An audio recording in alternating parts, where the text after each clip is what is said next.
San Clemente High School, home of the Tritons, the only county team that's 8-0 as they get ready to play Mission Viejo in a huge South Coast League football game on Friday night. Get it, boys. Welcome to the OCVarsity.com Gridiron Show. I'm Steve Fryer with Dan Albano and Carlos Arias. It is week 8 already of the football season. We're here at San Clemente High School. We're down below us. The Triton football team is getting ready for that huge game Friday night at Mission Viejo. Number 2 in the county versus number 3 in the county. Let's get started and talk about that one right away, guys. This is the best chance for San Clemente to win this game in quite a while. They had a tie back in 2007, but San Clemente hasn't won this game since 1999. Coincidentally, Bob Johnson's first year coaching at Mission Viejo.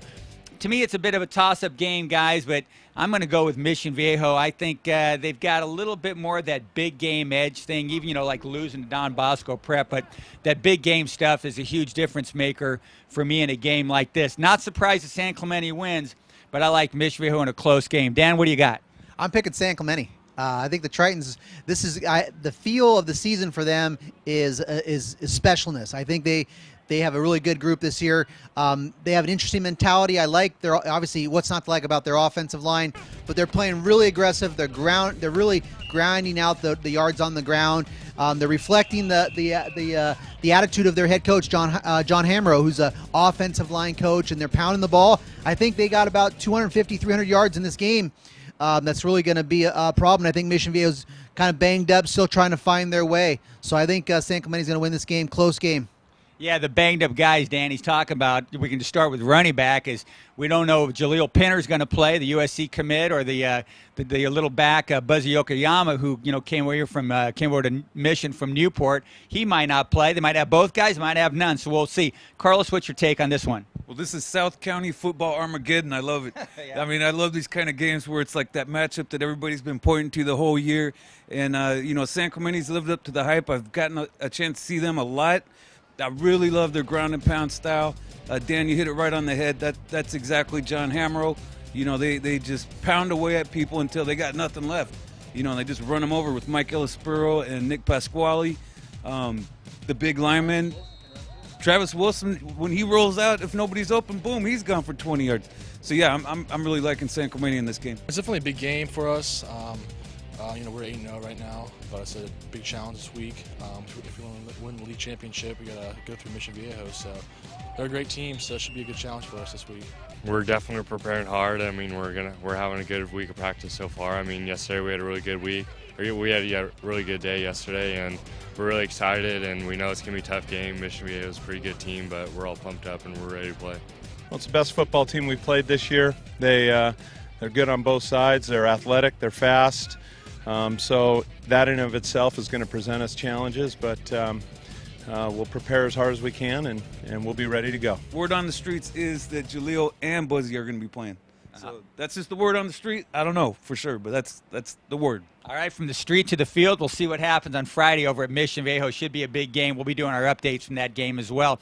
Also on the ticket here, let's back up to Thursday. Edison at Huntington Beach. And here's another game where it's been a long time since somebody's beaten somebody else. Huntington Beach, gosh, what's been since 1993 when they had a guy named Tony Gonzalez on that football team playing tight end, and also was a darn good linebacker in his day too. Tony G was. So I still like Edison in this game, guys. Again, maybe I'm just getting old and sticking with tradition, but I think Edison's pretty good. But I really like Huntington Beach. I like that quarterback Michael Chislock, but I'm going with Edison in this one, Dan. I'm picking Huntington Beach in an upset. I think, and that will definitely surprise some people in Orange County if the Oilers can win it. Last week I saw them play, and I was just so impressed. I've seen Edison play this year too, but I really like they have multiple really good receivers for Chislock and at Huntington Beach, and they got this Nolan Beagle, is a really good running back and linebacker. Last week he carried the ball 28 times, by far as most of the season. Went for over 200 yards against Newport Harbor, and that's just, you know, how do you stop that when you have Chislock and all those receivers, Nolan Beagle, and I think if Huntington Beach can play some solid defense like they did last week in a 35-7 victory, they got that game. It's, you know, and I think Edison's really got a tough game. Carlos, what do you got? I can't believe I'm going to disagree with you and agree with Captain Dan Albano, but I'm going with Huntington Beach too. You know, really exciting team. Chislock, And then this Nolan Beagle guy, where'd he come from? He has 200 yards last week. So, I mean, that's a great combo. I mean, I think Edison's in trouble for the first time in a long time. Well, speaking of Edison, our guy behind the camera there, John Khamis, doing that great job with the Tough Knocks program that Edison's part of, so please check that out. Okay, a couple other quick ones we're going to hit really fast here. Servite at St. John Bosco. They're both 2-0 in the Trinity League. They both come in with 6-1 records. It's been a fantastic run for both these teams so far. I still think Servite's got all that big game stuff going on. I think they come into this game really healthy and with a full head of steam going. So I like Servite to win this game. Dan, what do you say?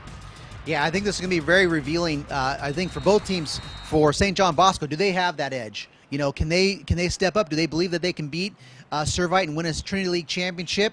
And then, you know, I want to see Servite's defense, the secondary, go against Bosco receiver Bryce Treggs. Yeah. Devon Young's a heck of a player as well. We'll see about that Servite secondary and that pass rush, but I think Servite's going to get the victory and keep marching on in the Trinity League. Agree or disagree, Mr. Arias? Well, I'm not going to be stupid and pick against Servite again. I really do like St. John Bosco, though. They're coached by former Trabuco Hills coach Jason Negro, and he's a great guy. He's an alum of St. John Bosco, and when that opportunity came up, he had to take it. I mean, he had to go back home.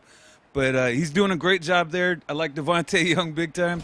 But, man, Servite and the defense led by the Butcher, Butch Pau.